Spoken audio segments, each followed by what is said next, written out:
Jews? Annemarie repeated. Is Mrs. Hirsch Jewish? Is that why the button shop is closed? Why have they done that? Peter leaned forward. It is their way of tormenting. For some reason, they want to torment Jewish people. It has happened in the other countries. They have taken their time here, have let us relax a little, but now it seems to be starting. But why the button shop? What harm is in a button shop? Mrs. Hirsch is such a nice lady. Even Samuel, he's a dope, but he would never harm anyone. How could he? He can't even see with his thick glasses. Then Annemarie thought of something else. If they can't sell their buttons, how will they earn a living? Friends will take care of them, Mamma said gently. That's what friends do. Annemarie nodded. Mamma was right, of course. Friends and neighbors would go to the home of the Hirsch family, would take them fish and potatoes and bread and herbs for making tea. Maybe Peter would even take them a beer. They would be comfortable until their shop was allowed to open again. Then, suddenly, she sat upright, her eyes wide. Mamma, she said, Papa, the Rosens are Jewish too.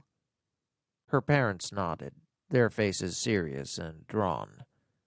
I talked to Sophie Rosen this afternoon, after you told me about the button shop, Mamma said.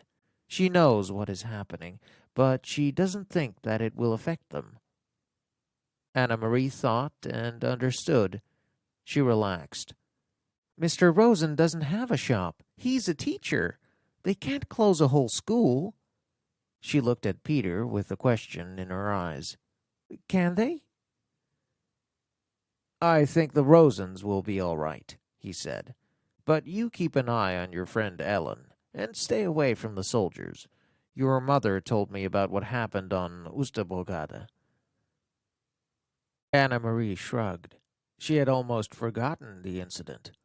It was nothing. They were only bored and looking for someone to talk to, I think. She turned to her father. Papa, do you remember what you heard the boy say to the soldier? That all of Denmark would be the king's bodyguard? Her father smiled. I have never forgotten it, he said. Well, Annemarie said slowly, now I think that all of Denmark must be bodyguard for the Jews as well. So we shall be, Papa replied. Peter stood. I must go, he said. And you, Longlegs, it is way past your bedtime now. He hugged Annemarie again.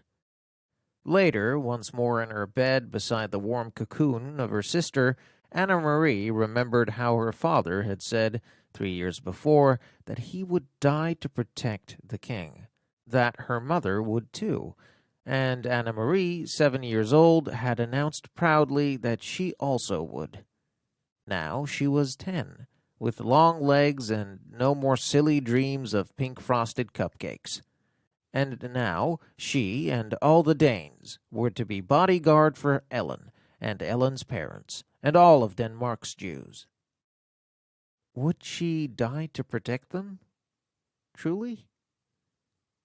Annemarie was honest to admit there in the darkness to herself that she wasn't sure. For a moment she felt frightened, but she pulled the blanket up higher around her neck and relaxed. It was all imaginary anyway, not real. It was only in the fairy tales that people were called upon to be so brave, to die for one another, not in real-life Denmark. Oh, there were the soldiers, that was true, and the courageous resistance leaders who sometimes lost their lives, that was true too. But ordinary people like the Rosens and the Johansons? Annemarie admitted to herself, snuggling there in the quiet dark, that she was glad to be an ordinary person who would never be called upon for courage.